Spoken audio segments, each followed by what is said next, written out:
Sir अच्छे ही गया। कितने मार्क्स आ जाएंगे? सर 60 के आसपास। 60 स्कोर कर रहे हो ना? हाँ सर। चलो ठीक है, फिर टेंशन की कोई बात नहीं है। अभी और पढ़ोगे 1 महीना, हो जाएगा 100, मतलब 80 हो जाएगा। तो हम बात कर रहे थे कंस्ट्रक्टिव इंटरफेरेंस। एक है कंस्ट्रक्टिव इंटरफेरेंस और दूसरा है डिस्ट्रक्टिव इंटरफेरेंस। ठीक है, ये देखो। तो डिस्ट्रक्टिव इंटरफेरेंस मतलब मिनिमा और constructive interference means maxima. Destructive interference मतलब ब्लैक फ्रिंजेस से रिलेटेड, ठीक है, और कंस्ट्रक्टिव इंटरफेरेंस मतलब जो ब्राइट फ्रिंजेस है उससे रिलेटेड। ठीक है, तो ये अपना एक इक्वेशन था जो हमने बचपन में पढ़ रखा था। और ये दूसरा इक्वेशन इसी को आई के टर्म में लिखा गया, A is directly proportional to I था। तो sorry, A square is directly proportional to I. ठीक है, तो ए स्क्वायर की जगह पे आई लिखाया, a1 के स्क्वायर पे i2 लिखाया। ये सब बात हमने पिछले क्लास में कर रखा था। तो मैक्सिमा के लिए क्या होगा? फॉर मैक्सिमा,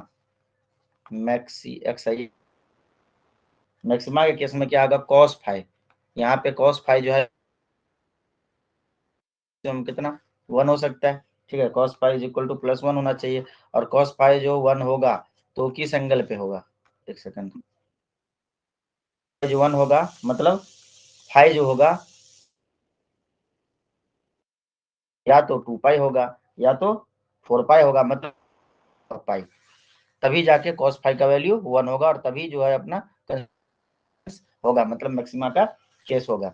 यहाँ से डेल्टा फाई जो बचपन में पढ़ रखे थे पिछले क्लास में, डेल्टा फाई का फॉर्मूला क्या पढ़े थे? 2 पाई डेल्टा पी। ठीक है, तो यहाँ से phi into lambda divided by 2 pi, into lambda divided by 2 pi. तो डेल्टा पी जो यहाँ पे डेल्टा पी का जो वैल्यू होगा मैक्सिमम, अगर हम मैक्सिमा का केस लेते हैं तो कहाँ गया? हाँ, तो यहाँ पे या तो 0 आएगा, ठीक है, या तो फिर तुम्हारा लेमडा आएगा, या तो 2 लेमडा आएगा, या तो तुम्हारा 3 लेमडा आएगा, या तो बीच में dot dot dot N lambda. मतलब डेल्टा पी जो आएगा अपना वो आएगा एन लेमडा। यहाँ पे हमने वैल्यू पुट किया लेमडा, ये क्या बोलते हैं, delta P is equal to delta phi into lambda by 2 pi था ना, यहाँ पे फाई का वैल्यू हमने 0 डाला। ठीक है, जब हम यहाँ पे यहाँ से दिखा रहा हूँ एरो लगा के, कहाँ गया? हाँ चलो, कलर चेंज कर दिया, दिखा रहा हूँ, एक सेकंड। तो ये फाई जो है, फाई के डिफरेंट वैल्यू है हमारे पास।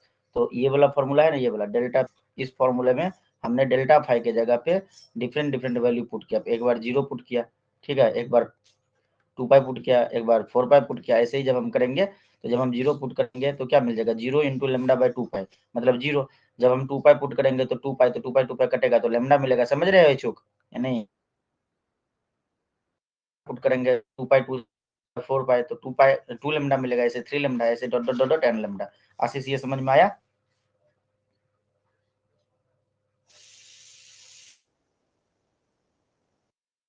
बताओ चूक। आ गया सर। कौशल ये बोले हो तुम? Ashish yes no? अच्छा मैसेज किया, ठीक है, यस सर आया, वेरी गुड। चलो, ये delta P is equal to मिला हमें एन लेमडा, मतलब एन का वैल्यू जो यहाँ पे 1 2 3 4 5, मतलब हम कह सकते हैं कि लेमडा जो मल्टीपल होगा वो होल नंबर भी कह सकते, होल नंबर का मल्टीपल कह सकते हैं। ठीक है, वेयर यहाँ पे लिख दो, वेयर से। तो देखो यहीं पे लिखा हुआ है कि फेज इक्वल टू 2n पाई। अब बोलोगे कि सर 2n पाई क्यों लिख दिया? तो ये भी बताता हूँ 2n पाई। अच्छा चलो पहले, हाँ यहाँ पे देखो क्या लिखा, पॉजिटिव एन लेमडा, जहाँ पे एन बी इंटीजर। ठीक है, कि डेल्टा पी, ये जो एन लेमडा था तो एन लेमडा को हम ऐसे लिख देते हैं। ठीक है, ओह लेमडा लेमडा लिखा गया, लिखे एन लेमडा। इसको थोड़ा रिराइट करते हैं, दूसरे फॉर्म में ले जा रहे हैं। अब हमने क्या किया, 2 से मल्टीप्लाई कर दिया और 2 से हमने क्या कर दिया, डिवाइड कर दिया। ठीक है, 2n इंटू लेमडा बाय 2 हो गया। अब यहाँ पे जो होगा ठीक है। n का जो वैल्यू हम लेते हैं 0, 1 एंड सो ऑन। तो हम इसको ये किया क्योंकि ये शुरू में, ये देखो शुरू में 5 जो हमने सिलेक्ट किया था वो सारे इवन मल्टीपल ऑफ पाई लिया था। तो मतलब याद करने के लिए जस्ट एक ये मतलब यहाँ से कुछ रिजल्ट निकालना चाह रहे हैं तो हमने 2n लिया। अगर हम n का वैल्यू 1 2 इन तो 2 कट जाएगा, लेमडा हमें मिल जाएगा। 2 लेते हैं तो 4 मतलब यहाँ पे इस, ठीक है। तो 2 2 जा 4, अब 4 कटेगा 2 से तो 2 लेमडा हमें मिलेगा। ठीक है। अगर हम यहाँ पे 3 लेते हैं 3 2 जा 6 तो मतलब 3 लेमडा मिलेगा। एक नंबर यहाँ पे ले रहे हैं तो 5 his difference is the even multiple of pi and the path difference is the multiple of, हाँ सही है। तो लेमडा बाय 2 जो हमें मिल रहा है वो डिफरेंस जो मिल रहा है मतलब इवन नंबर हमें यहाँ पे लेना पड़ेगा। अगर हम यहाँ पे 2 लेते हैं तो 4 लेमडा बाय 2 कटेगा तो 2 लेमडा हमें मिलेगा। अगर हम यहाँ पे 4 लेते हैं, 6 लेते हैं, मतलब हमें सारे इवन नंबर लेना पड़ेगा। ठीक है। तो यही 3 पॉइंट यहाँ पे मेनली लास्ट में लिखा गया कि फेज डिफरेंस जो होगा इवन मल्टी,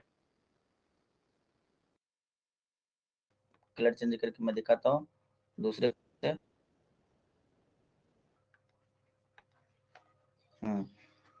ये हो गया, हट जा भाई। डिफरेंस पाई, ये रहा फेज डिफरेंस। ठीक है। उसके बाद लिखा कि path difference is even multiple of pi, रह गया पाई बाय 2 का इवन मल्टीपल। ठीक है। यहाँ पे देखो सारे मतलब ये जो n जो होगा वो हम कोई, अगर यहाँ पे 0 डाले तो 0 हो जाएगा, चलो 0 तो 2 बन जाएगा। 2 इंटू 1 2, अगर हम 2 डालते हैं तो 2 3 6, अगर हम यहाँ पे हमने लिख रखा है, अगर हम 3 डालते हैं तो 3 2 जा 6, 4 डालते हैं तो 4 2 जा 8। ठीक है। 5 डालते हैं तो 5 2 जा 10, मतलब इवन नंबर मिल रहा है तो इवन मल्टीपल ऑफ गया। ठीक है। और अब बात करोगे कि सर पाथ डिफरेंस, तो आपने मेनली हम यही जो ग्रीन और पर्पल हमने मार्क किया यही हमें याद रख, ये इसलिए लिख दिया कि में ये भी तुम्हें मिलेगा, एग्जाम में पूछ ले तो फिर तुम्हें पता होना चाहिए। लिखा कि पाथ डिफरेंस जो होगा इंटीग्रल मल्टीपल ऑफ लेमडा। तो यहाँ पे देखो पाथ डिफरेंस जो है ना इंटीग्रल मल्टीपल ऑफ लेमडा लिखा हुआ, तो इसी को तो हम रिलेट कर लिया, मतलब दोबारा लिख दिया लेमडा बाय 2 के टर्म में, तो इवन मल्टीपल हमें मिल गया लेमडा बाय 2 का। ये बात समझ में आया चूक, या फिर से एक बार बताओ आशीष?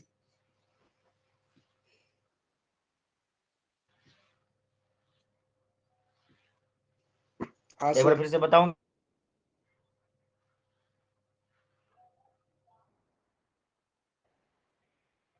इचुक, आशीष, कौशल, फिर से बताऊं? Yes sir. एक बार फिर से बता।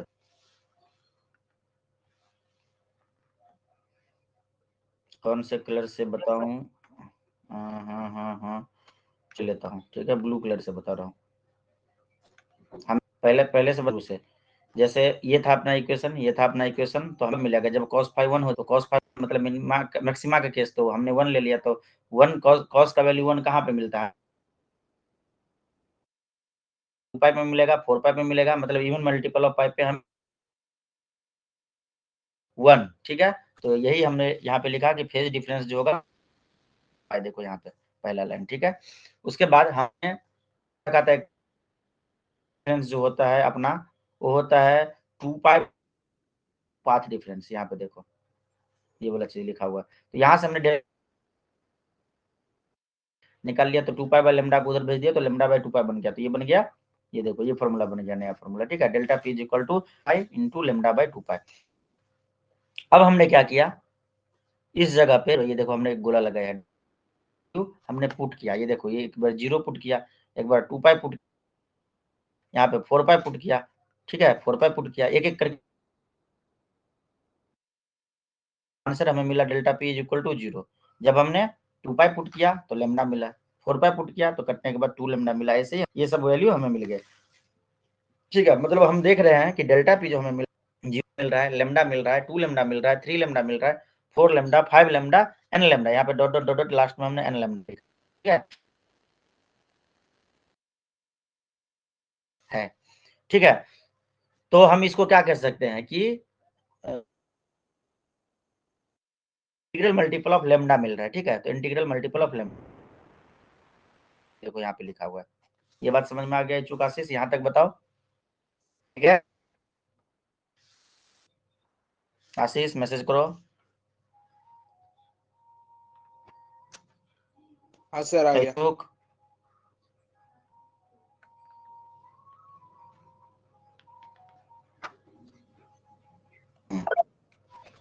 चलो ठीक भी आ गया। क्या किया हमने, क्या किया, ये दो हमें मतलब मिल ही गया पॉइंट नंबर 3, ठीक है। पॉइंट नंबर 2 हमने और हमने क्या किया, 2 से डिवाइड कर दिया, ठीक है। फिर हमने n का वैल्यू 0 1 2 3 4 5 पुट किया। तो जब हम कोई भी वैल्यू, जैसे हमने n के जगह पे 0 लिखा तो क्या होगा, 2 × 0 0 × लेमडा बाय 2। अगर हमने n का वैल्यू 1 रख दिया तो 2 × लेमडा बाय 2।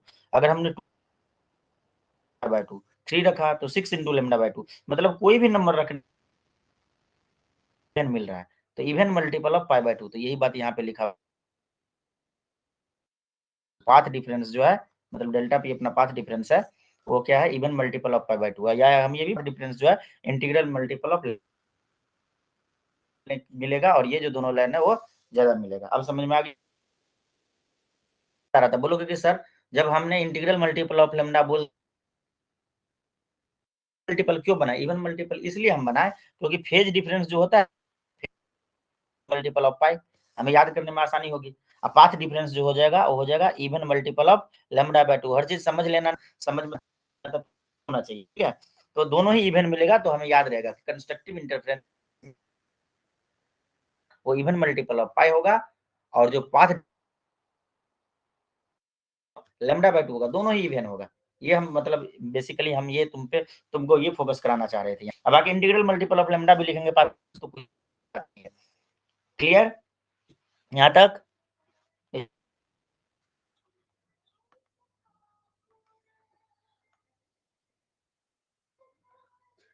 ठीक है। आगे चलें।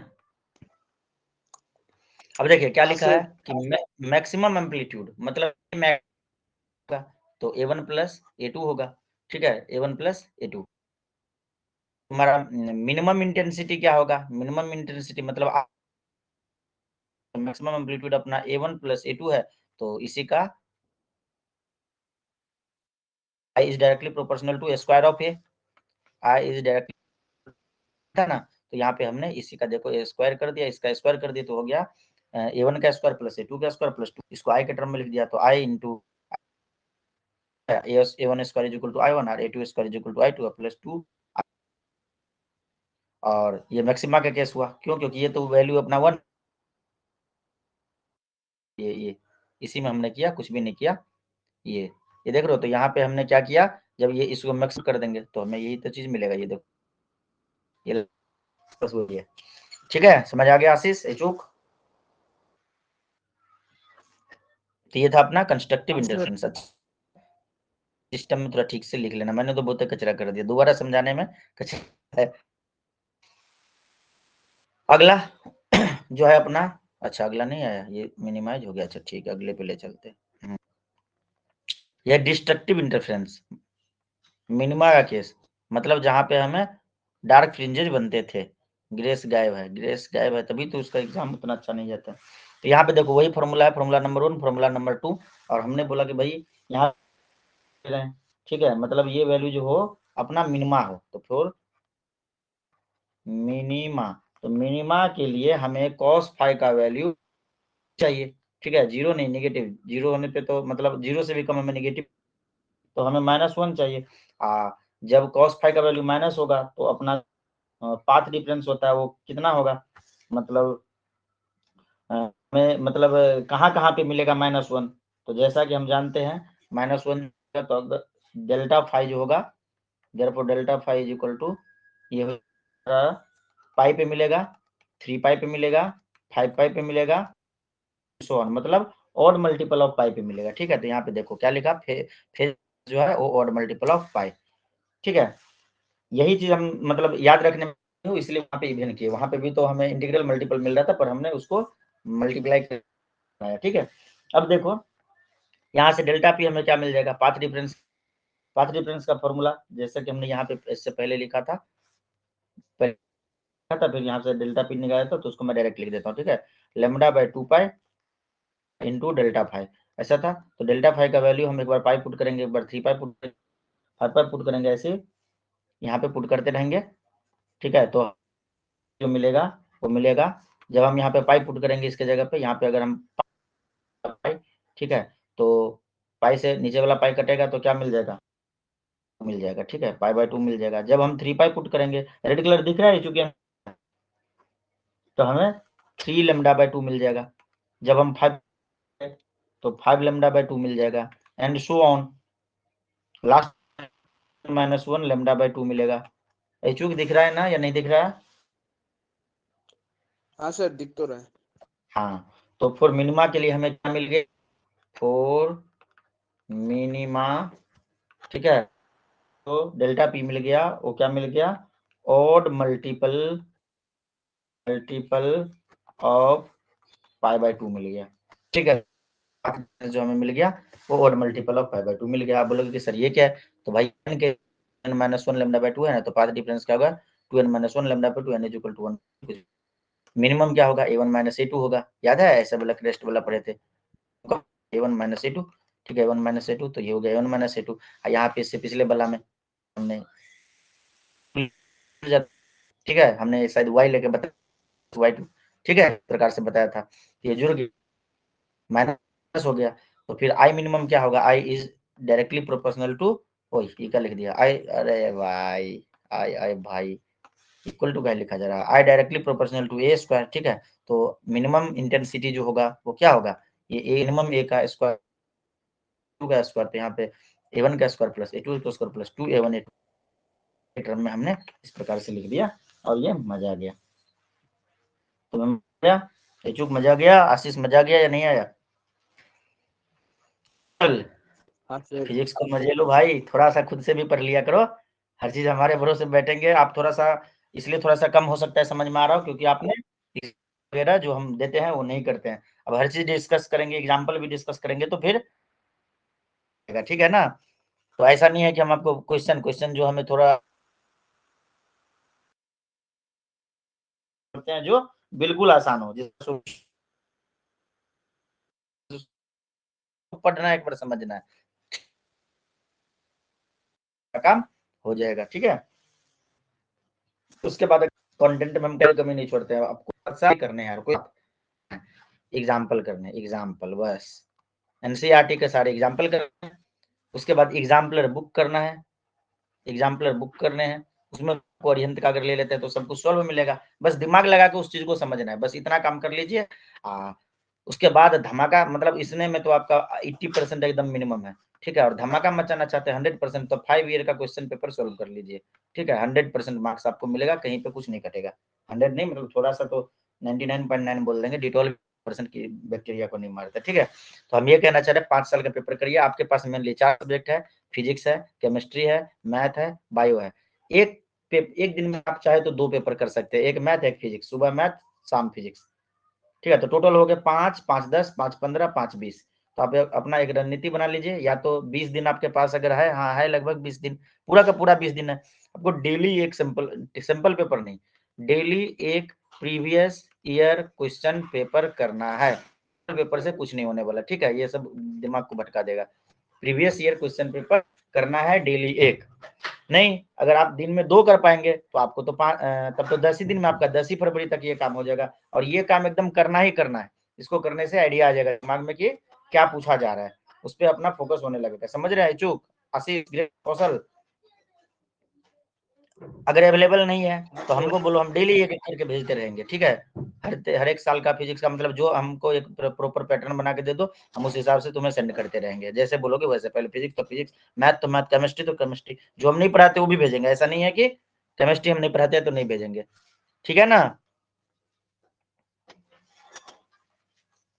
मतलब समय की कमी नहीं है, अभी भी अगर चाह लिए हम अपनी औकात पे आ गए तो आग लगा देंगे, ठीक है ना, बहुत बढ़िया से हो पाएगा। बस 5 साल का पेपर कर लीजिए, और उसी में से देखना कि 5 साल के अगर पेपर कर लिए, तो मैं इतना कह रहा हूँ कि 50% क्वेश्चन तुम वैसे ही बिना कर दोगे एग्जाम का, अब बाकी 50% तो पढ़े भी हैं, तो 100% हो गया। बहुत रिपीट भी हो जाता है, ठीक है ना। आगे हम बात करते हैं मतलब सारे क्वेश्चन रिपीट नहीं होंगे, थ्योरेटिकल बेस्ड क्वेश्चन जो मतलब जो सीखने के लिए आते हैं, न्यूमेरिकल भी कभी कभी लग जाता है वो रिपीट हो जाते हैं, और बाकी रह गए क्या कॉन्सेप्ट चेक करने वाला बात, तो वो तो थोड़ा 50% तुम्हारा रहेगा ही, मतलब खराब नहीं होगा इतना कर लेने से। अगर ये 3 काम कर लिए, एनसीईआरटी के सारे एग्जाम्पलर बुक और 5 साल का क्वेश्चन पेपर और कुछ नहीं चाहिए, तो आपके आराम से 95% है। एक्सरसाइज कर लिए तो फिर पूरा 100, 95 नहीं 90 मतलब 99 तक आप पहुंच सकते हैं। आगे देखिए कोहेरेंट की बात करता है और इनकोहेरेंट की। कोहेरेंट जो होते हैं, coherent source, two sources of the light which continuously emit the light wave of same frequency. मान लो दो, ठीक है, दो मतलब लाइट के 2 सोर्स होने चाहिए जो हमेशा लाइट निकालते हैं सेम फ्रीक्वेंसी के, फ्रीक्वेंसी चेंज नहीं होना चाहिए, मतलब वेवलेंथ भी चेंज नहीं होगा, सेम फ्रीक्वेंसी सेम वेवलेंथ, ठीक है, विथ जीरो और कांस्टेंट फेज डिफरेंस। और फेज जो होगा तो या तो जीरो होगा या फिर कोई फेज डिफरेंस मतलब कांस्टेंट फेज डिफरेंस होगा उन बीच में, बिटवीन देम, तो are called the coherent sources, ठीक है। Two sources of the light which continuously emit the light waves of the same frequency or the wavelength with a zero or the constant phase difference between them are called the coherent sources, ठीक है, ये आ गया। उसके बाद है incoherent sources, the two sources of the light which do not emit the light wave with a constant phase difference, ठीक है, बस ये बात याद रखना, are called the incoherent sources। जो constant phase difference के लाइट ना निकाले वो कहलाएंगे incoherent sources, ठीक है। अगला टॉपिक है अपना need of the coherent sources. Coherent sources की हमें जरूरत क्यों पड़ी, तो coherent sources of the production of the interference pattern, coherent sources की जरूरत हमें पड़ी इंटरफेरेंस पैटर्न को मतलब प्राप्त करने के लिए, ठीक है। और इसी में इसके लिए फॉर्मूला जो इंटेंसिटी का I = I1 + I2 + 2 √I1 I2 cos ∅, ठीक है। यहाँ पे जो टर्म जो है 2 √I1 I2 cos ∅, इसको बोलते हैं इंटरफेरेंस टर्म। ये वाला जो चीज है ये है इंटरफेरेंस, आप अगर बात करें तो ये जो है ये है इंटरफेरेंस टर्म, ठीक है। उसके बाद एक सेकंड, यहाँ पे 2 पॉसिबिलिटी है, एक तो मिनिमम की and there are the 2 possibility with the cos ∅ remains the constant with the time and the total intensity at point will remain the constant, the intensity will be maximum, then this is a square of the 2 point of the blah and plus 1 and this is the for the sources and the current, ठीक है। तो देखो maximum और minimum के लिए यहाँ पे मैंने बात बताया गया, ये कुछ स्पेशल टाइप का नहीं लिखा गया, ऊपर में जो ये फॉर्मूला देख रहे हैं ना ये इसी को रीराइट किया गया, हम आपको अच्छे से समझा देते हैं। फॉर मैक्सिमम मैक्सिमम के लिए अगर हम बात करें तो cos ∅ कितना होना चाहिए, ये सब सारी बातें डिस्कस कर लिया गया, लिखने का बस तरीका अलग है। तो यहाँ से I = क्या हो जाएगा, I = हो जाएगा, तो लिखा हुआ है I1 + I2 प्लस बगल में लिखा ही है, हम क्यों लिख रहे हैं, चलो हट जा, अरे यार मिट जा भाई, क्या कर रहा है तू, एक सेकंड रुको, सिस्टम लगता है हैंगमा मार गया, ठीक है। तो यहाँ पे देखो ये जो फॉर्मूला है, हाँ, जो हमने ब्रैकेट के अंदर दिखा रखा है, तो यहाँ पे 1 हम अगर पुट कर देते हैं, cos ∅ का वैल्यू अगर हम इसको 1 पुट कर देते हैं तो हमें मिलेगा I max, क्या मिलेगा I max, और I max क्या हो जाएगा I1 + I2, ठीक है, I1 + I2, तो नहीं इंटू 2 ये भी तो मिलेगा 2 √I1 I2 भी तो मिल जाएगा ना,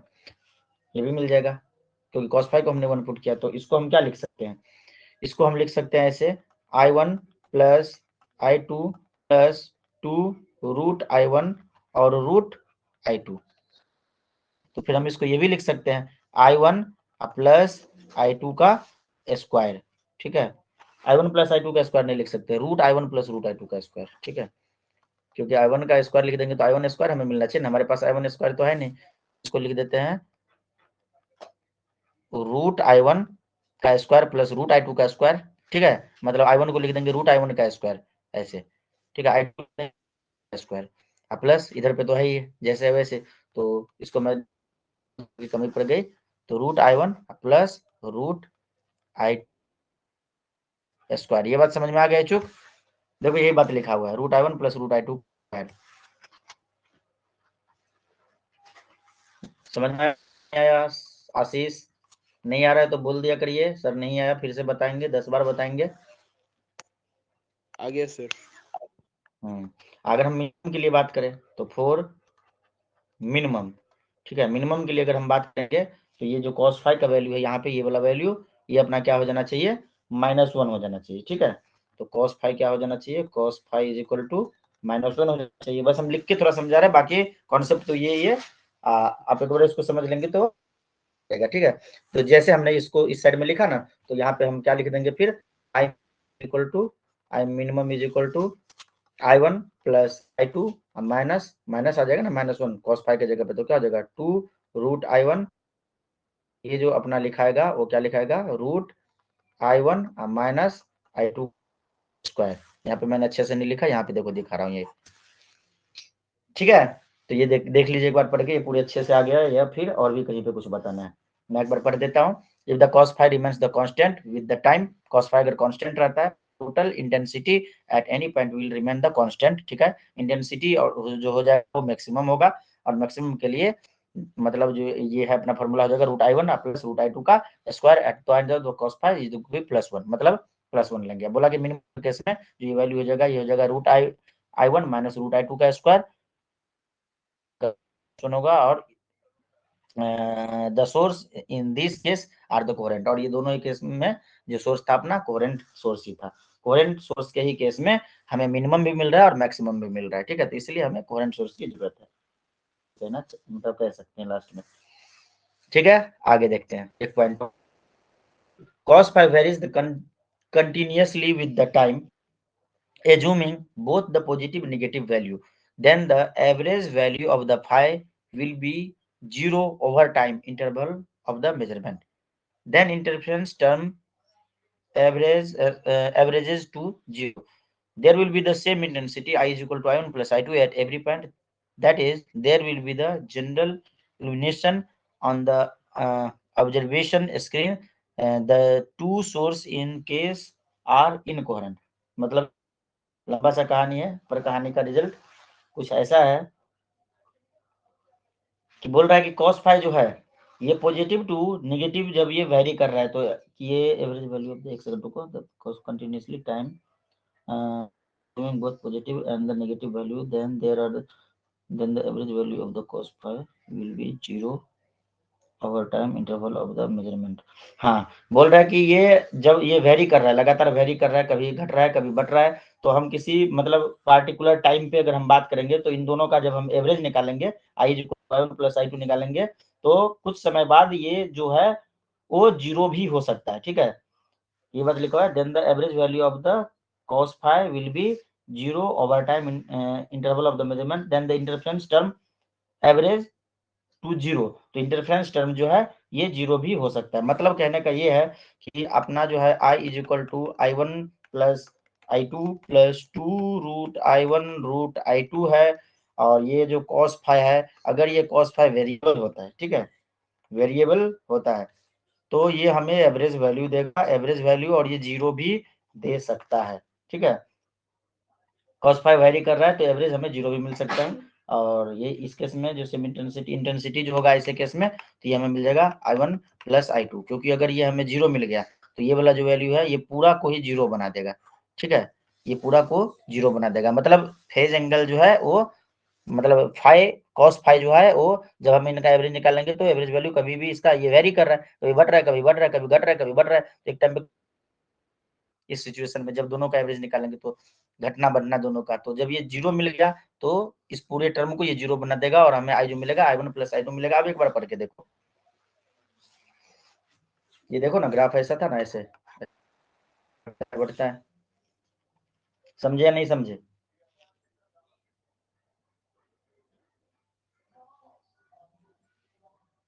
ऐचुक, हाँ सर।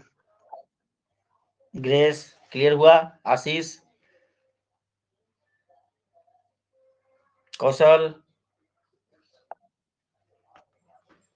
यस सर, बहुत अच्छा, एक ही बार में समझ जाते हैं आप लोग तो। चलिए 26 दूनी 52, चल नेक्स्ट, आगे चल ले भाई। हाँ, टाइम नहीं हुआ था इसका जाने का। हाँ, इंडिपेंडेंट सोर्सेज कैन नॉट तो यहाँ पे 2 इंडिपेंडेंट सोर्स कैनॉट बी, मतलब कई सारे रीजन दिए गए हैं, 2 इंडिपेंडेंट सोर्स जो है कोहेरेंट नहीं हो सकते। This is the because of the following reason. First, the light is emitted individually atom and not by the bulk of the matter acting as a whole, मतलब ये पूरे निकलता है, इसमें बहुत सारे एटम होते हैं, इन इंडिविजुअल एटम से लाइट। पॉइंट ये है। दूसरा है तुम्हारा कि even a tiniest source consists millions of the atom, अगर कोई tiniest छोटे लाइट सोर्स होते हैं तो उसमें millions of atom होते हैं, and emission of the light by them takes place independently। ठीक है, नेक्स्ट पॉइंट। तो क्या नहीं चल रहा है भाई? every even an atom emits an unbroken wave of about 10 to the power minus 8 second due to its transition from the high energy state to the low energy state। the million of the atom of the emit waves in the same phase. तो ये इनके कुछ reason हो गए, इनको आप याद कर लीजिएगा। ठीक है, अगला point, two condition for obtaining the two coherent source of the light. Condition for the obtaining two coherent source of light, मतलब यहाँ पे फर्स्ट पॉइंट देखो कि the two source of the light must be obtain from a single source by the same method, मतलब एक single source से दो source, मतलब टू सोर्स ऑफ लाइट निकाला प्राप्त किया जा सकता है, एक सिंगल सोर्स से दो लाइट का सोर्स प्राप्त किया जा सकता है। यहाँ पे क्या लिखा, then the relative phase difference between two light wave from the source will remain constant with the time. जैसे हमने स्लिट वाला किया था, तो सोर्स क्या था हमारे पास, सोर्स तो हमारे पास एक था एस था, और यहाँ से फिर जो हमने एक दूसरा स्लिट लिया था, तो इसमें यहाँ से तो हमें एक ही लाइट मिल रहा था, लेकिन जब ये इसके लिए तो ये भी सोर्स का काम करता था, ये भी सोर्स का काम करता था। बात को समझने की कोशिश करो, जो मैं कहना चाह रहा हूँ कि भाई जो दो सोर्स ऑफ लाइट हमें मिल जाएगा, प्राप्त कर सकते हैं एक सिंगल सोर्स से, ठीक है, बाय सम मेथड, कुछ मेथड से। जैसे यंग्स डबल स्लिट वाला जो हमने किया था, तो इसमें क्या था, सोर्स सिंगल था, तो इस वाले पहले वाले स्लिट से जो पास किया था तो एक ही था, लेकिन दूसरे वाले स्लिट से जब पास कर रहा है तो हमें क्या मिल रहा है, दो लाइट सोर्स मिल रहा है। ठीक है, S1 और S2, S1 और S2, लेकिन चूक यही बात लिखा हुआ है, घुमा के थोड़ा। हाँ बोल दीजिए एक बार, अगर आ गया तो, नहीं आया तो फिर से बताएंगे। हाँ सर। और इनके बीच में होगा वो कांस्टेंट रहेगा, ठीक है, विथ टाइम, टाइम के साथ कांस्टेंट रहेगा। सेकंड पॉइंट है the two source must be monochromatic light, और ये जो दोनों सोर्स होंगे वो मोनोक्रोमेटिक लाइट होने चाहिए। ठीक है, अगर मोनोक्रोमेटिक लाइट नहीं होगा तो हमें जो फाइल है उस पर डिफरेंट कलर प्रोड्यूस हो जाएंगे। अगर हम व्हाइट लाइट लेंगे तो हमें अलग अलग कलर मिलने स्टार्ट हो जाएंगे। अदरवाइज देखो यहाँ पे लिखा हुआ है different colour will be produce different interference pattern and fringes of the different colour will be overlap. सारे कलर के व्हाइट लाइट में तो 7 कलर होते हैं, ठीक है, तो ये सारे एक दूसरे से ओवरलैप करके हो सकता है कि व्हाइट दे दे या फिर दिखा दे, रेड दिखा दे, मतलब एक मिक्सिंग पैटर्न हमें मिल जाएगा। इसलिए जो सोर्स है वो मोनोक्रोमेटिक लाइट होना चाहिए, इसलिए हमने सोडियम लैंप लिया था।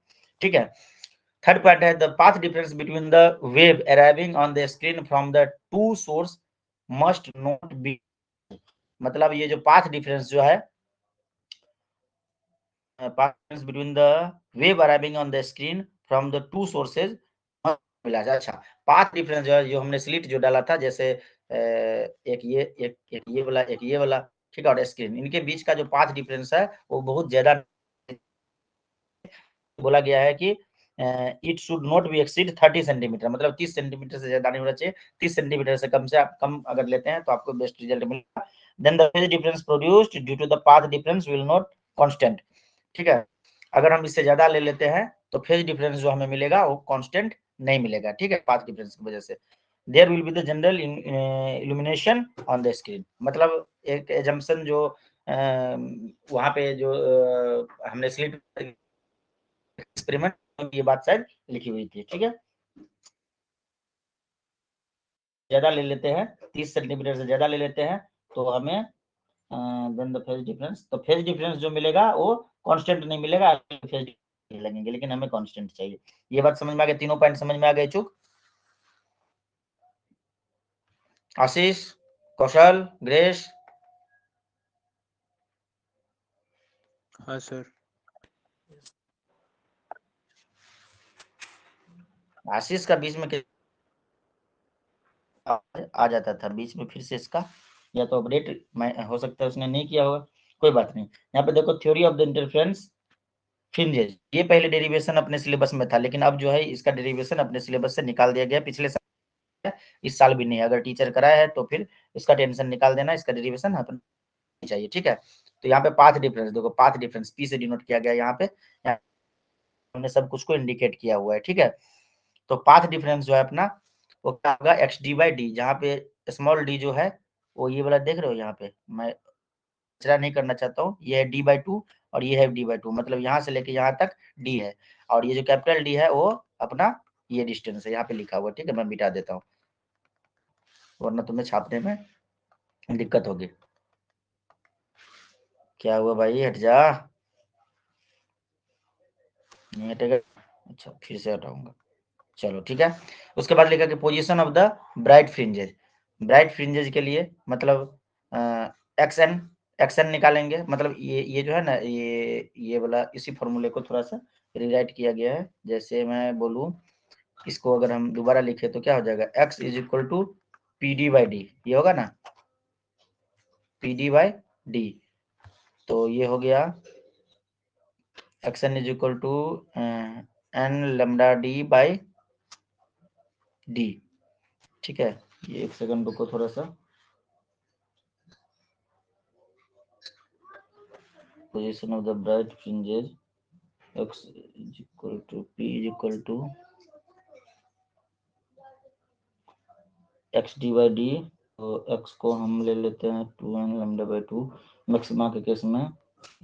अच्छा रुको, पहले इसका फॉर्मूला समझो, फिर मैं इसका प्रूफ करा देता हूँ, ये नहीं जगह में बताया हुआ, ठीक है। चलो, तो पोजीशन ऑफ द ब्राइट, ये एक्शन जो होगा अपना, अभी हम प्रूफ कर देंगे, इसका थोड़ा सा ड्राइव कर देंगे, छोटा सा डेरिवेशन सिलेबस में नहीं है, ठीक है, लेकिन फिर भी बता देंगे, ठीक है। ये फॉर्मूले ही हमें याद रखने हैं। तो ये एक्शन जो हमें मिलेगा वो n D lambda divided by D, और जो डार्क फ्रिंजेस के लिए मिलेगा वो एक्शन डैश, उसका नाम बस बदल दिया है, और ये 2n - 1 D lambda divided bye 2d for the nth dark fringes, ठीक है। तो इसको मैं थोड़ा सा ड्राइव कर देता हूँ, वैसे सिलेबस में नहीं है, लेकिन जब तक नहीं करेंगे तो ये चीज याद नहीं होगा, ठीक है, और हैंग मारेगा सिस्टम। फिर हुआ कैसे, डायग्राम एक बार देख लो, डायग्राम बढ़िया से देख लो, इसी के हिसाब से हम करेंगे, क्या। चलो इसको क्लोज करता हूँ।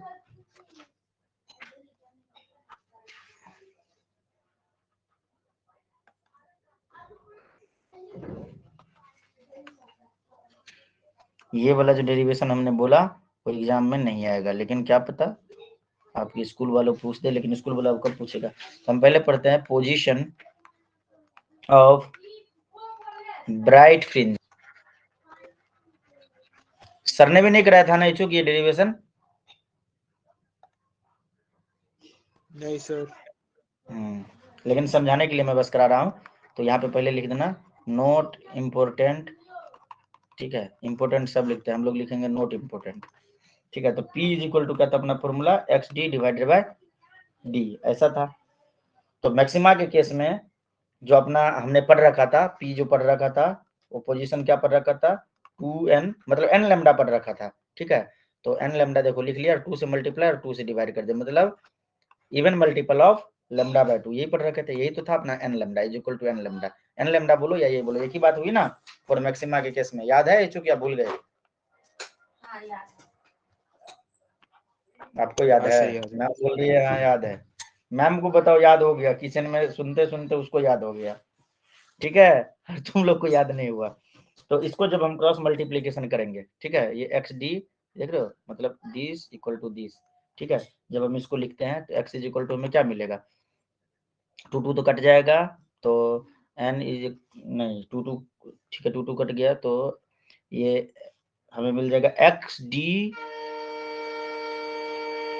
अच्छा एक्स इज इक्वल टू लिख रहे हैं ना, तो डी को उधर भेज दो तो क्या मिल जाएगा, एन लेमडा डी, ठीक है, एन लेमडा डी या n D lambda, n D lambda divided by small D, this equal to this किया हमने, ठीक है, दिस इक्वल टू दिस, और यहाँ से एक्स का वैल्यू ये वाला वैल्यू निकाला, ठीक है। थोड़ा बैक चला जाता हूँ, साफ कर देता हूँ, वही साफ करने के चक्कर में मिट ही गया यार ये तो, ठीक है। इससे ज्यादा साफ नहीं कर सकते क्योंकि ये पहले लिख चुके थे, ये हमें मिल गया। अब देखो 4 n इज इक्वल टू 0, जब n का वैल्यू हम यहाँ पे 0 पुट करते हैं तो x0 क्या मिलेगा हमें, जो x0 है अपना वो मिलेगा 0। हमने 0 पुट किया n का वैल्यू, इसलिए यहाँ पे भी हमने 0 लिखा, ठीक है। अब जब हम for n is equal to 1 तो x1 इज इक्वल टू क्या मिलेगा, 1 into D lambda by D, ठीक है। मतलब हमें x1 जो मिल रहा है वो मिल रहा है डी लेमडा बाय डी, ठीक है। मतलब हम ये कह सकते हैं, और ये जो 0 मिला, ये जो 0 मिला ये क्या था, सेंट्रल ब्राइट फ्रिंज, ठीक है। और ये x1 is equal to D lambda by small d1 जो मिला, ये है अपना फर्स्ट ब्राइट फ्रिंज, क्या है, फर्स्ट ब्राइट फ्रिंजेज, ठीक है। इसी प्रकार हम 2 डाल के पुट करेंगे, 3 डाल के निकालेंगे, ठीक है। लास्ट में n के लिए निकालेंगे, for n is equal to n is equal to n लेंगे तो xn is equal to n D lambda divided by D, ठीक है। तो ये जो हमें मिलेगा 4 nth bright fringes, bright fringe, यही बात वहां पे लिखा हुआ था, जो वही से वहां पे करके हम नहीं समझा पाते, तो इसको डेरिवेशन कर दे। ये बताओ, ये डेरिवेशन में क्या रखा हुआ था, इसको डिलीट करना चाहिए था क्या, इसको रहने देना चाहिए, आसान मुश्किल मुश्किल वाला छोड़ दिया, आसान वाला डिलीट कर दिया, सही नहीं चूक? हाँ सर। चलो इसको छापोगे क्या या चले, नेक्स्ट चले, स्क्रीनशॉट मारना है तो मार लो। थ्योरी छोड़ दिया, डेरिवेशन उड़ा दिया, अब इसको समझने में पढ़ना पड़ रहा है। अब इस बात ये है ना कि अपना दिल मान जाता है ना जिस बात को कि ये सही है, तो सही लगता है, जिसको नहीं मानता है वो लगता है अरे यार ये तो याद करना पड़ेगा, तो याद नहीं कराना है, समझाना है। क्या हुआ उसको, उतारो, बंद करो। तो अगला टॉपिक है पोजीशन, पहले देख लो गर्म हुआ है क्या, ले जाओ। Position of dark fringes. तुम लोग जेई वगैरह का एग्जाम नहीं दिए क्या, ये चूक, आशीष तुमने दिया क्या, नो सर, फॉर्म भरे मैं थे, नहीं दे रहा। स्यूसेट वगैरह का फॉर्म भरा क्या, स्यूसेट का आया फॉर्म, सर वही सोच रहा था उसका फॉर्म आया कि भाई नहीं। यार थोड़ा मतलब कैरियर को अच्छे से लेके चलो। जैसे तुम्हें मैंने क्या बोला था कि बी आर्क भरना था, ठीक है। बी आर्क मतलब आईटी जेई जो एनटीए लेता है ना, उसमें तुम बीटेक के लिए भी भर सकते हो, बी आर्क के लिए भी भर सकते हो, बी प्लानिंग होता है, बी प्लानिंग, ठीक है। इन सबका एग्जाम हो गया, तो शायद ये 22 तारीख के आसपास में था ये exam, B Arch B planning, और ये जेई जो है तुम्हारा बीटेक वाला शायद 30 को था, या पता नहीं ऐसा ही कुछ था, ठीक है। मैं बहुत पहले देखा था डेट, तो ये दोनों बहुत कम लोग देते हैं, तो ये तुम्हें करना चाहिए था। तो अब तो ये तो निकल गया, कोई बात नहीं। उसके बाद थोड़ा सा ये पता करना, क्या बोलते हैं ICAR, ये एकदम इसका बहुत डिमांड है तेरे त्रिपुरा में, Indian council of agriculture research, ठीक है। इसका फिजिक्स केमिस्ट्री मैथ चाहिए, ठीक है। एग्जाम इसकी इजी होते हैं, जिसमें हमने बताया था ना कि मेरा बहुत अच्छा रैंक आया था, मुझे इसके बारे में पता नहीं था, वरना मैं इसी में जाता, ठीक है। ICAR का भर सकते हो फॉर्म। उसके बाद तुम्हारा निफ्ट हमारे टाइम पे हुआ करता था इसका एग्जाम, लेकिन अभी इसका सॉरी डी लिख दिया, इसका देखना थोड़ा सा पता करना कि मतलब इसका एग्जाम कैसे अभी हो रहा है, या आईआईटी के बेसिस पे हो रहा है, बाद में इसको आईआईटी के हैंडओवर कर दिया गया था, आईआईटी के रैंक पे इसमें एडमिशन होता था। National institute of fashion technology भी फिजिक्स केमिस्ट्री मैथ के लिए है, ठीक है। आईसीआर तो तुम्हारा हो ही गया, इसमें शायद बायो वाले भी एलिजिबल होते हैं आईसीआर में। और उसके बाद एक CUCET, central university common entrance test, तो इसमें भर सकते हो, ठीक है। और इसमें जो भरना, तो ब्रांच ब्रांच जब डालना तो सब कुछ डाल के लास्ट में अपना एक BCA वगैरह का भी डिग्री, मतलब जैसे हम फॉर्म भरते हैं ना, तो किस किस पर्पस के लिए भर रहे हैं, तो उसमें लास्ट में BCA UCA ये सब भी डालना, क्योंकि अगर कहीं पे कुछ नहीं हुआ तो वो भी हम लास्ट में कर सकते हैं। मैं ये नहीं कह रहा हूँ कि तुम्हारा हो नहीं, परंतु अपने पास हमेशा 2-3 मतलब चांसेस होने चाहिए, 2-3 रास्ता होना चाहिए कि इसमें नहीं तो ये नहीं, ये नहीं तो ये होना चाहिए, ठीक है। तो एक ये भी भर लेना।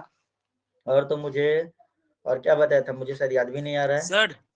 हाँ सर मर्चेंट नेवी सर क्या हुआ सर, मर्चेंट ने भी, ये तो 12th पास भी भरते हैं, मर्चेंट ने भी 10th पास 12th पास सबका आता है, तो ये मेरे ख्याल से सही नहीं है। बाकी जाना चाहते हो तो ठीक है, मर्चेंट नेवी तुम्हारा नेवी मतलब ऑफिसर या फिर नेवी फोर्स नहीं कह सकते, जो समुद्री जहाज वगैरह होते हैं ना, उस पर तुम्हारा ड्यूटी लगेगा।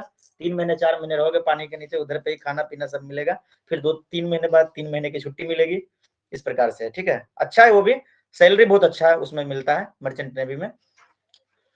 मालवाहक जो जहाज वगैरह होते हैं, शिप वगैरह, उन पे डालेगा, जो सामान उमान होते हैं एक देश से दूसरे देश। अच्छा, तो ये सब भरना, ठीक है। आईसीआर मत छोड़ना, समझा आईचूक? मेरा मन कह रहा है कि इसमें तुम लोग का हो जाएगा, बढ़िया से हो जाएगा इसमें, ठीक है।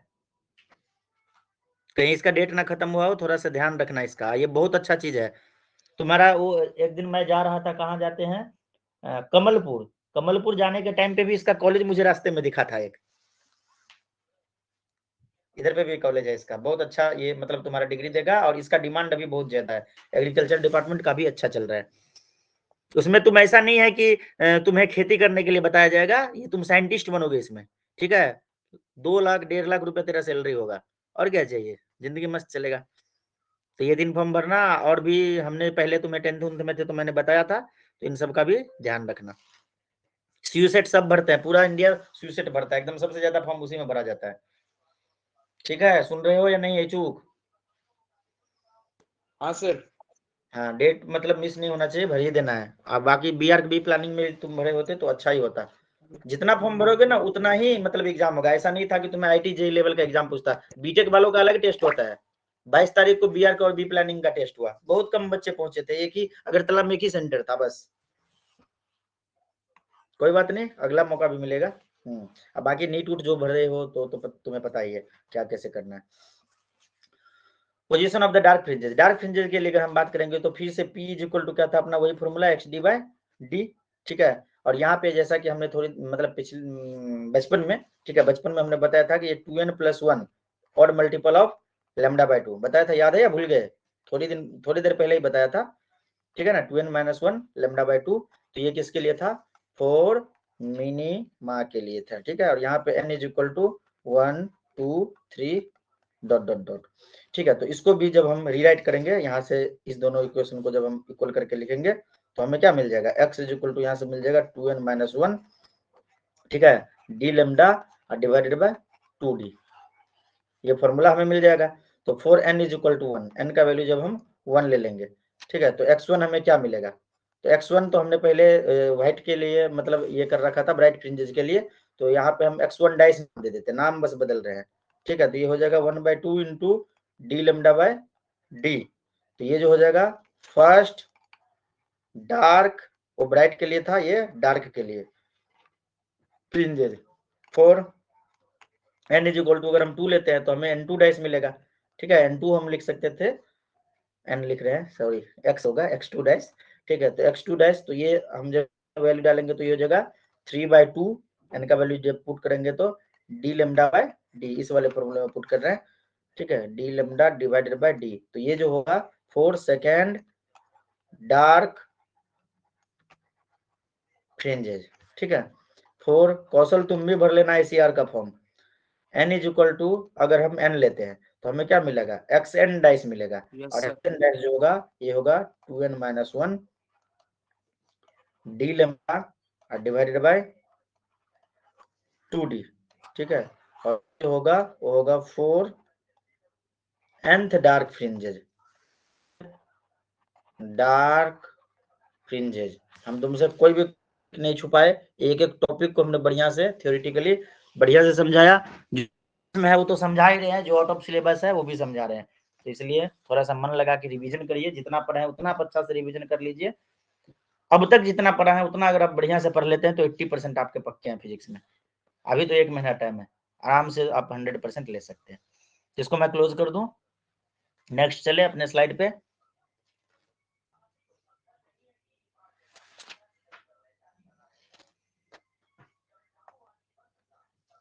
कैंसिल कर रहा हूँ। हाँ सर।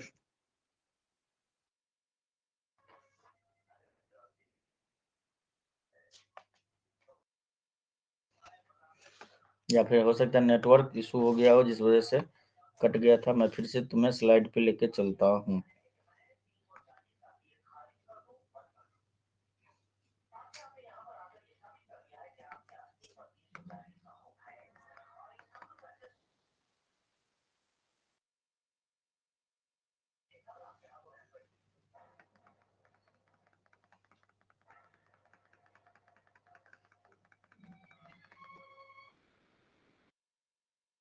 अपने जगह पे। अब देखो ये थ्योरी समझ में आया, चुक सिलेबस में नहीं था इसलिए हमने यहाँ पे नहीं डाला, ये समझ में आ गया ना? हाँ सर। चलो आगे चलते हैं। अब है अपना फ्रिंज विड्थ। फ्रिंज विड्थ ये भी फॉर्मूला बस याद रखना, ये भी अपने सिलेबस में नहीं है इसका डेरिवेशन, ठीक है? तो बस बात को मान लो कि फ्रिंज विड्थ जो होता है, ठीक है, वो होता है डी लैम्डा बाय डी, जहाँ पे कैपिटल डी और स्मॉल डी क्या है ये हमने इस डायग्राम में बता रखा है, देख लो सब कुछ लिखा हुआ है, ठीक है? फ्रिंज विड्थ, विड्थ फ्रिंजेस बने हुए देख रहे हैं ऐसे ऐसे करके, ब्राइट डार्क सारे, तो ये जो हो जाता है वो होता है डी लैम्डा बाय डी। और इसको यहाँ से जब हम वेवलेंथ मेजर करेंगे तो lambda is equal to multiplication करके हम ये लैम्डा निकालेंगे तो हो जाएगा बीटा बीटा बाय डी, मतलब इसको उलट फेर करेंगे तो यहाँ से बीटा डी इज इक्वल, तो lambda is equal to beta D by capital D, ठीक है? लिखा गया यहाँ पे, लिखा गया as the beta is independent of the n, the order of the fringe, therefore all the fringes are equal width, जितने भी फ्रिंजेस होंगे सब इक्वल विड्थ के होंगे, एन पे डिपेंड नहीं करता है, ठीक है? In case of the light lambda extremely small, D should be the much larger than D, मतलब कैपिटल डी से ज्यादा होना चाहिए, मतलब स्लिट और स्क्रीन के बीच का डिफरेंस जो है वो क्या बोलते हैं, अरे यार ये देखो, चलते हैं पीछे, बहुत साल पीछे नहीं जाता है, रुक जाओ एक मिनट, हैंग मार गया। मतलब मैं ये कह रहा हूँ जो हमने जो होल किया हुआ था वो स्लिट और जो है, और जो दो होल S1 S2 किया हुआ था इसके बीच का तो कैपिटल डी जो है वो स्मॉल डी से ज्यादा होना चाहिए, पीछे नहीं जा पा रहा है स्लाइड, पता नहीं क्या। That the fringes width beta may be appreciable and hence observable, तो इसलिए बीटा जो है फ्रिंज का विड्थ हमें दिखता है, अगर हम ऐसा नहीं करते हैं तो फ्रिंज विड्थ हमें नहीं दिखेगा, ठीक है? और ये जो हो जाएगा lambda is equal to beta D by D हो जाएगा। अगला, इसके बाद अगला टॉपिक पे हम चलते हैं, सस्टेन इंटरफेरेंस पैटर्न। इससे पहले कुछ यहाँ पे क्वेश्चंस है जिसको आप खुद से ट्राई करिएगा, ये एमसीक्यू है 2017 का, आराम से आप कर पाएंगे। ये क्वेश्चन स्क्रीनशॉट मारते जाओ, अगर करना है तो, नहीं करना है तो कोई बात नहीं, क्वेश्चन पेपर में ये मिलेगा जब आप क्वेश्चन पेपर प्रैक्टिस करेंगे तो।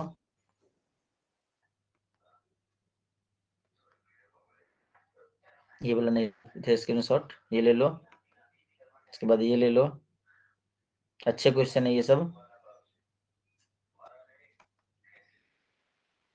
स्लिट एक्सपेरिमेंट पे बेस्ड है, 2 स्लिट 3 मतलब 3 mm के थे जो 2 मीटर अवे है स्क्रीन से, सब कुछ दिया वैसे एकदम पढ़ने के साथ ही तुम्हारा डाटा दिमाग, ठीक है? अगर दिमाग लगाओगे तो, दिमाग लगाओगे नहीं तो फिर कैसे हो। अगला जो टॉपिक है वो अपना है sustained interference pattern. The interference pattern in which the position of the maxima and the minima of the intensity on the observation screen do not change with the time, मतलब मैक्सिमा मिनिमा जो बन रहा है intensity, मतलब bright fringes dark fringes जो ये बन रहे हैं ये टाइम के साथ चेंज नहीं हो रहे हैं, तो हम उसको बोलेंगे सस्टेन्ड और परमानेंट इंटरफेरेंस पैटर्न, ठीक है? ये थोड़ा सा याद रखना अच्छे से, ये छोटे मोटे चीज पूछ लिए जाते हैं। उसके बाद इसके कंडीशन है sustained interference, two sources should continuously emit the wave of the same frequency and wavelength, जो दो सोर्स है लगातार करता रहेगा जिसका फ्रीक्वेंसी और वेवलेंथ सेम होगा, ठीक है? सेकंड पॉइंट है the light should be coherent, दोनों सोर्स जो है वो कोहेरेंट होना चाहिए, तो for between the maxima and minima of the intensity the amplitude should be equal, तो ये तो तुम्हें पता है कि एम्पलीट्यूड जो है ये इक्वल होने चाहिए, ठीक है? तब हमें बेटर कंट्रास्ट मिलेगा मैक्सिमा और मिनिमा का, ठीक है? Fourth point the two source should be narrow, ये आ जाते एग्जाम में लिखने के लिए इसलिए थोड़ा अच्छे से बता दिया, वहां पे तुम सोचोगे कि क्या लिखना है नहीं लिखना है, तो ये सारे पॉइंट हमने एक साथ कलेक्ट करके दे दिया तो तुम इसको अच्छे से कर पाओगे, ठीक है? गया, हाँ, टू सोर्स जो है वो नेरो होने चाहिए, otherwise the interference wave of the different part of the source contrast will be the poor, ठीक है, हमें कॉन्ट्रास्ट जो है पुअर मिलेगा, और ये डिफरेंट पार्ट जो है उधर से मतलब ये करने स्टार्ट हो जाएंगे। फिर से इसको पढ़ता हूँ, the two sources should be narrow, दोनों सोर्सेज जो है वो नेरो होने चाहिए, otherwise the interference will occur between wave of the, तो डिफरेंट पार्ट से जो वेव के बीच में मतलब उस वेव की वजह से इंटरफेरेंस होने लगेगा, और जो कॉन्ट्रास्ट जो है हमें उतने क्लियरली नहीं दिखेंगे। आगे जो लिखा है travel nearly along the same direction, ठीक है, इंटरफेयरिंग वेव जो है वो सेम डायरेक्शन में मूव करना चाहिए, ये तो हमने पहले भी देख रखा था। The sources should be monochromatic, सारा बात हम पहले से ही जानते हैं, बस इसी को एक अच्छे तरीके से हमने अरेंज करके दे दिया, ठीक है। सोर्सेज जो है वो मोनोक्रोमेटिक होने चाहिए। लास्ट पॉइंट है सफिशिएंट, तो ये बात भी हमने पहले भी बोल रखा है कि डी जो चाहिए, ठीक है, मतलब स्मॉल डी छोटा होना चाहिए, कैपिटल डी बड़ा होना चाहिए, ये सब बात यहाँ पे लिखा हुआ है जो हम सब पहले से जानते हैं, देते तो थोड़ा दिमाग सनक जाता है, तो इसलिए हमने ये दे दिया।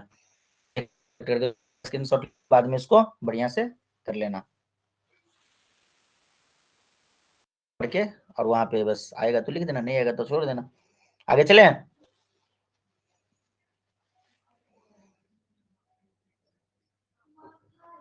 चूक हुआ ही नहीं। अगला टॉपिक है intensity distribution curve for the, तो ये तो पढ़ के तुम्हें खुद से भी समझ में आ जाएगा, और इसका जो फॉर्मूला है, फॉर्मूला हो जाएगा, नहीं तो रटा मारना पड़ेगा। यहाँ पे देखो द सेंटर ओ, ठीक है, तो ये बीच वाला देखो काफी हाई है, ये वाला यहाँ पे, ठीक है, और उसके बाद देखो मतलब सेंट्रल ब्राइट फ्रिंजेज है, उसके बाद देखो यहाँ पे लिखा हुआ दोनों तरफ फर्स्ट डार्क, फिर फर्स्ट ब्राइट, फिर थर्ड डार्क, फिर third bright, and so on, इसी प्रकार से नीचे लिखे हुए हैं जो हमने इससे पहले कैलकुलेट किया। उसके बाद ये जो बीटा से दिखाया गया यहाँ पे, पहला वाला बीटा यहाँ पे देखो, यहाँ पे डार्क फ्रिंज जो बोलो इनका विड्थ दिखाया गया, और यहाँ पे देखो फर्स्ट ब्राइट फ्रिंजेस का विड्थ, मतलब बीटा इक्वल होंगे, डार्क चाहे वो ब्राइट के लिए बात करते हैं। यहाँ पे देखो क्या लिखा है, the intensity of fringe I maximum क्या हो जाएगा, के ए स्क्वायर होता है, तो यहाँ पे के लिए ए प्लस ए हो जाएगा, तो के ए प्लस ए मतलब 4 के ए स्क्वायर, ठीक है, ए प्लस ए का स्क्वायर हो जाएगा तुम्हारा ए प्लस ए हो जाएगा 2a, 2a का स्क्वायर हो जाएगा 4a स्क्वायर, आप बगल में किया था, और ये constant bright fringes will have the same maximum intensity, ठीक। और डार्क फ्रिंजेस के लिए अगर हम बात करेंगे तो ए में से ए माइनस हो जाएगा, याद है ना, a1 प्लस ए, कुछ याद है चूंकि ऐसा लिखे थे ना, तो यहाँ पे तो दोनों इक्वल है ना, इसलिए a1 a2 को इक्वल लिख दिया यहाँ पे, ठीक है। डार्क के लिए क्या हाँ होता सर। था, a1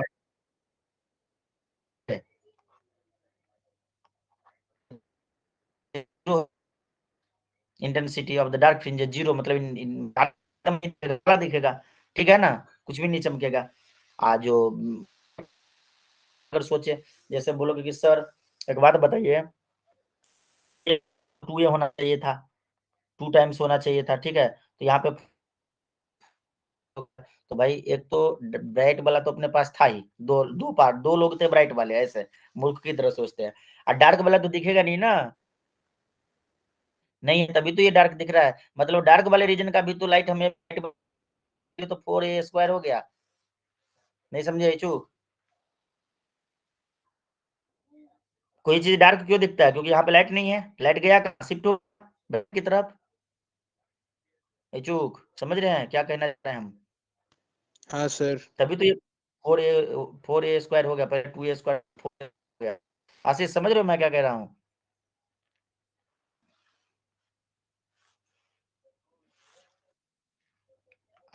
समझ रहे हैं, बहुत अच्छा। यार तुम लोग तो ऐसे बोल रहे हो कि भाई हमको लग रहा है कि भाई ये बच्चा धांसू है, पर बच्चा मार्क्स ही नहीं लाता एग्जाम में, तो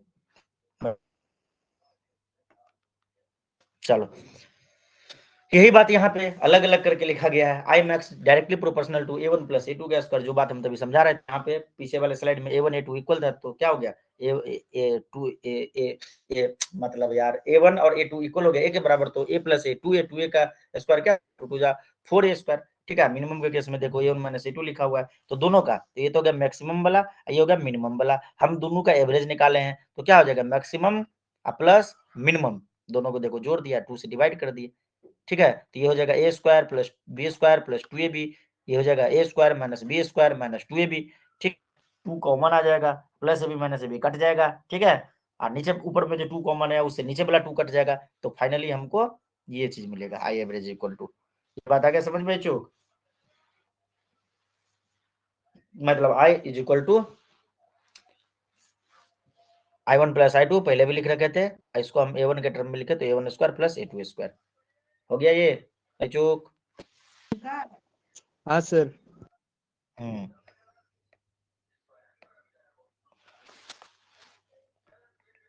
जब इंटरफेरेंस होगा तो इसके लिए ये कंडीशन हो गया, ठीक है। यहाँ पे लिख सकते हैं व्हेन इंटरफेरेंस इज हैपनिंग, मतलब हाँ ठीक है।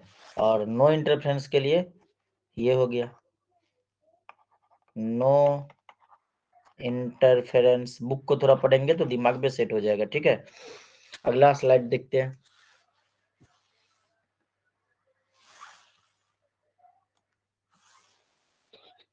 जो आई मैक्स और आई मिन पीछे जो हमने निकाला, ठीक है, ये देखो आई मैक्स और आई मिन, प्लस वाला मैक्स और माइनस वाला मिन, ये निकाला ना, ठीक है। तो ये रहा ना ऊपर में फर्स्ट लाइन, तो इनका रेशियो आई मैक्स आई मिन, तो क्या हो जाएगा A1 प्लस A2 का square divided by A1 minus A2 का स्क्वायर। फिर हमने किया यहाँ, मैं लिख नहीं रहा हूँ, यहाँ पे से A1 कॉमन ले लिया, A1 ऊपर नीचे कॉमन लेके यहाँ से A1 कॉमन निकाला, सॉरी A2 कॉमन लिया यहाँ से, और यहाँ से भी A2 कॉमन लिया, A2 को काट दिया, तो क्या मिल गया A1 bye A2 plus A2, ठीक है ना। बाहर निकल के A2 स्क्वायर बन जाता, फिर स्क्वायर हो तो कट जाएगा, ठीक है। तो ऊपर नीचे स्क्वायर लगा हुआ है, तो हमें क्या मिल गया A1 बाय A2 प्लस 1 का स्क्वायर, और नीचे मिल गया A1 बाय A2 माइनस 1 का स्क्वायर, ठीक है। तो A1 square is equal to I1 था, A1 square is equal to I1 था, तो A1 क्या हो जाएगा रूट I1 हो जाएगा, ठीक है। तो देखो यहाँ पे रूट I1 लिख दिया हमने, ठीक है। A1 को रूट I1 लिख दिया, A2 को देखो रूट I2 लिख दिया, ठीक है। यहाँ पे देखो A2 को देखो रूट I2 लिख दिया, समझ में आ रहा है या नहीं आ रहा है चूक?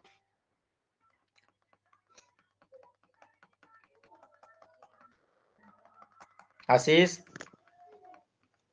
हाँ अब सर। बोलोगे कि सर दोनों साइड तो समझा लिया, बीच वाला को कौन समझाएगा?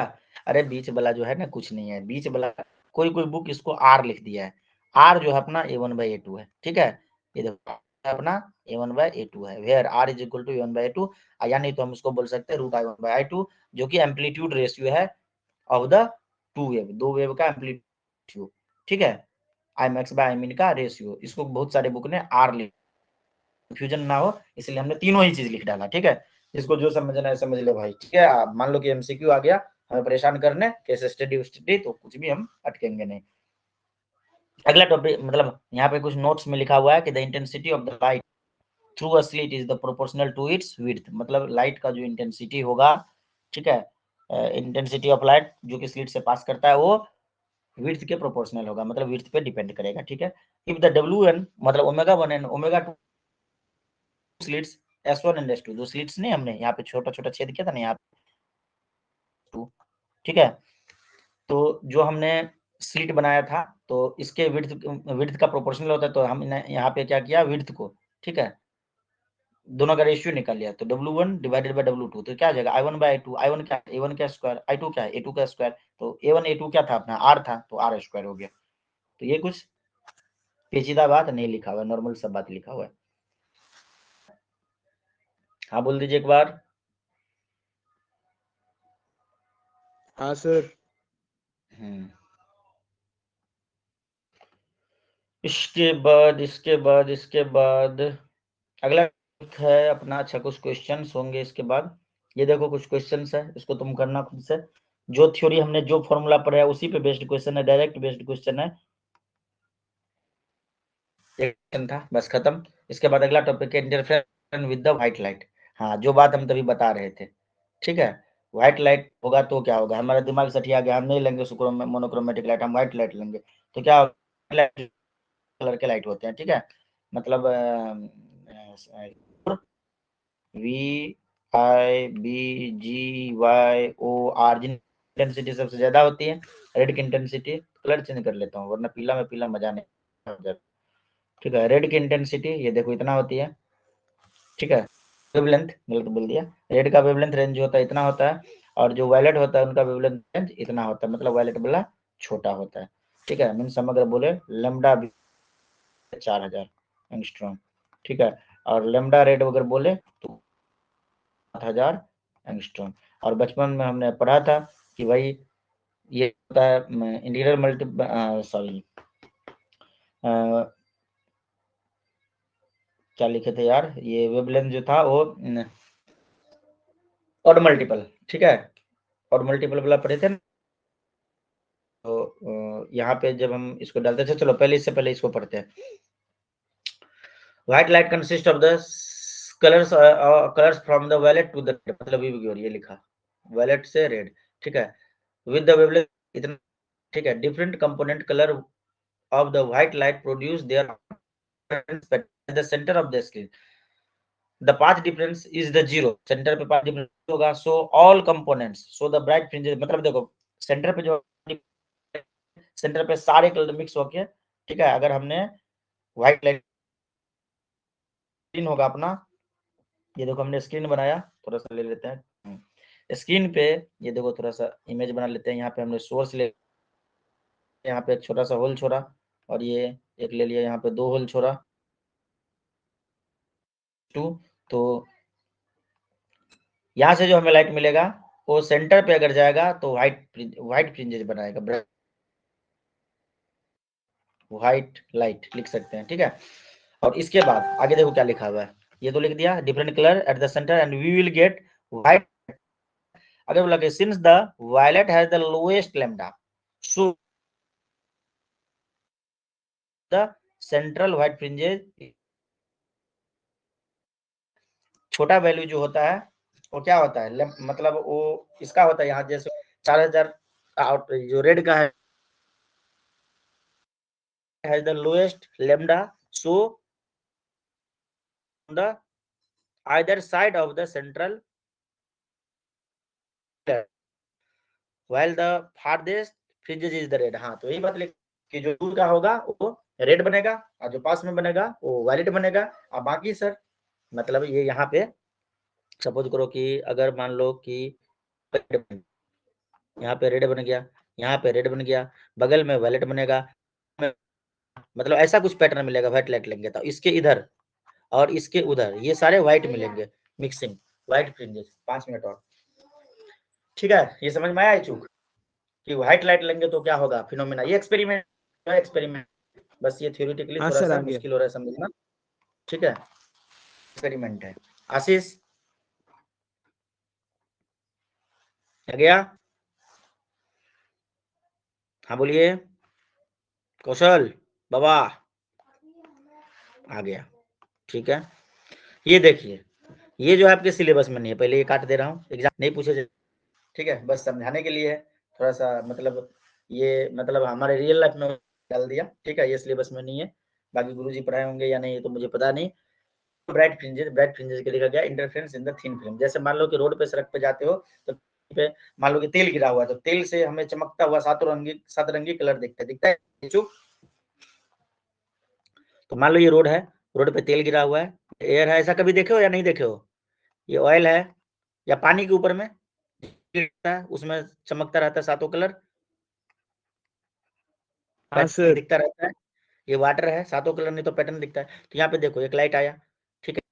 मतलब मान लो ये तेल गिरा हुआ तो तेल पे पड़ा, तो कुछ तो रिफ्लेक्ट हो गया और कुछ क्या हो गया, रिफ्रैक्ट हो गया। रिफ्रैक्ट होके ये दूसरे सरफेस वाटर पे चला गया, फिर यहाँ से भी कुछ रिफ्लेक्ट होके जमीन पे की तरफ चला गया, पोलराइज्ड हो गया होगा, ठीक है। मतलब भी इंटरफेरेंस होता है, थिन फिल्म पे भी इंटरफेरेंस होता है। तो ब्राइट फ्रिंजेस की अगर बात करें तो ये वाला फॉर्मूला, डार्क फ्रिंजेस की बात करें तो ये वाला फॉर्मूला। सिलेबस में नहीं, इसलिए इस पे कोई चर्चा नहीं करेंगे। इस प्रकार से होता है, इसलिए हमने यहाँ पे डाल दिया। ठीक है, लेकिन फिर भी इसको भी थोड़ा सा समझ लेते हैं।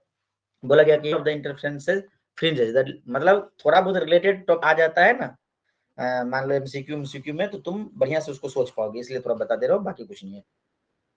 आगे बोला गया कि डिस्प्लेसमेंट ऑफ द कहा गया interference lateral displacement of the particular fringes on the screen, मतलब कोई एक पार्टिकुलर फ्रिंज का अगर हम लेटरल डिस्प्लेसमेंट देखेंगे तो मन में चलता रहता है कि नहीं, जो फ्रिंजेज है वो मतलब उसका विड्थ बढ़ जाएगा, ठीक है, मतलब लेटरल डिस्प्लेसमेंट होता है कि भाई इसका विड्थ घट जाएगा बढ़ जाएगा, परंतु ऐसा नहीं होगा। जैसे मान लो ये फ्रिंजेज है, नॉर्मल केस हो गया केस 1, ठीक है। अब हमने क्या किया, जो दो लाइट आ रहा था, एक पॉइंट पे मिल रहा था, तो पहले वाले के बीच में हमने मान लो कि कोई ग्लास का टुकड़ा रख दिया, ग्लास का टुकड़ा किया तो क्या होगा, थोड़ा सा मतलब डिस्टर्बेंस होगा, rare to denser, denser to rare, फिर से यहाँ पे तो फ्रिंजेज मान लो कि यहाँ पे जितने थे उतने फ्रिंजेज ही है, लेकिन ये ऊपर हो गया, ये देखो गौर से देखो यहाँ पे।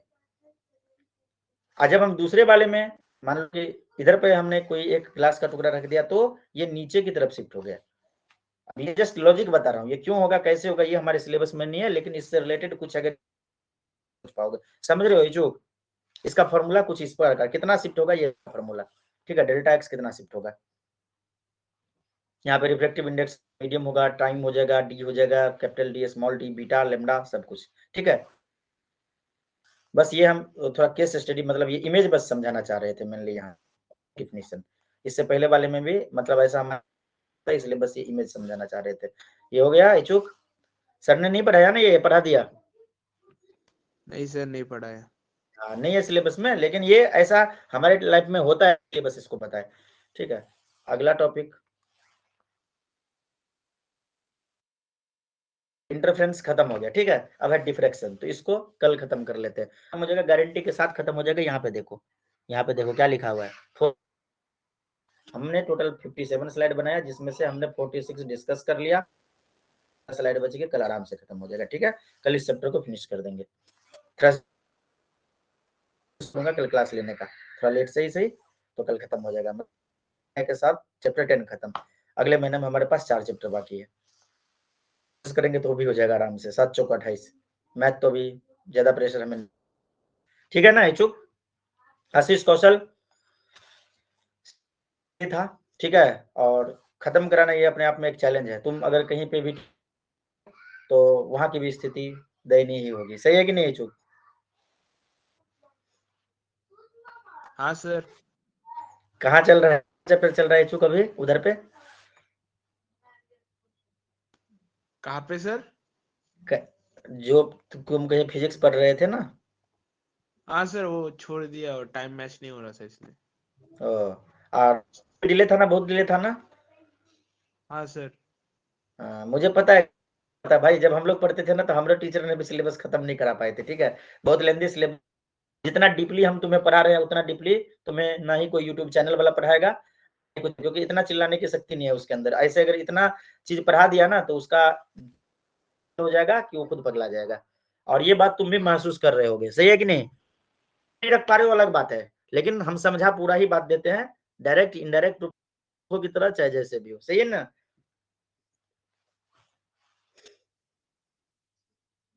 हाँ बस सर। ये तुम लोग से रिक्वेस्ट है, हमने चैप्टर पढ़ाया, अभी भी कुछ नहीं बिगड़ा भाई। अगर एक चैप्टर का रिवीजन में हम अगर 2 दिन, इसका पूरा का 20 का 20 दिन है, 2 दिन में तुम एक चैप्टर फिजिक्स रिवाइज करो, 3-4 घंटा पढ़ के। अब कुछ नहीं, स्कूल छोड़ दो, प्रैक्टिकल वैक्टिकल देने जाना है। नॉर्मली ज्यादा कॉपी लिखेंगे, ज्यादा पेज भर के देंगे, सुंदर सा लिख के देंगे, तो जो सुंदर मार्क्स मिलेगा। पीरियोडिक टेस्ट वगैरह जो हुआ उनके आधार पे, प्री बोर्ड के आधार पे तुम्हें मार्क्स मिलेगा। जस्ट करके दे देना है, करना नहीं है, करके दे देना है, लिखने का काम डेली।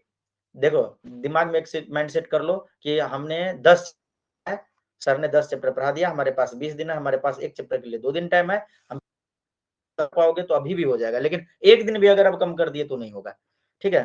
अगर मैथ मैथ का तो मतलब ज्यादा चीज कर, मैथ में तो बस लिख लिख के प्रैक्टिस करना, क्वेश्चन दिमाग में चलता रहेगा, उसमें तो कोई ऐसा चीज नहीं है कि पेज पलट पलट के पढ़ना पड़ेगा, और सोचना है, क्वेश्चन को सोचना है बस, ठीक है। तो मैथ भी अगर तुम एक चैप्टर मतलब बुक नहीं, प्रीवियस ईयर क्वेश्चन पेपर को करोगे तो होता रहेगा। और थोड़ा बहुत बुक भी देख लेना, ये नहीं करो कि बुक को कहना चाह रहा हूँ, मैथ में थोड़ी होता है ये थ्योरी थोड़ी होता है, बस टॉपिक और कॉन्सेप्ट अपने आप रिवाइज होता रहेगा, बीच बीच में देखते रहेंगे कॉपी में, हो जाएगा ना। हाँ बोलिए। हाँ सर। हाँ, अब बात रह गई फिजिक्स केमिस्ट्री की, तो केमिस्ट्री में भी ऐसा ही माइंडसेट चल के चलो, जो भी सर ने पढ़ाया, जैसे भी तुमने तैयारी किया है, समय नहीं है, अगर अब नहीं करोगे तो कभी नहीं हो पाएगा। बोलोगे कि सर आपने तो 10 चैप्टर का बता दिया, 4 चैप्टर का क्या होगा? भाई आगे के 4 चैप्टर इससे भी आसान है, ठीक है, तो एकदम आसानी से हो जाएगा, साथ ही साथ और लास्ट का पढ़ा हुआ चीज वैसे भी याद रहता है, तो आराम से सब कुछ हो जाएगा। मिलते हैं अगले क्लास में, आज के क्लास में इतना ही, जय हिंद।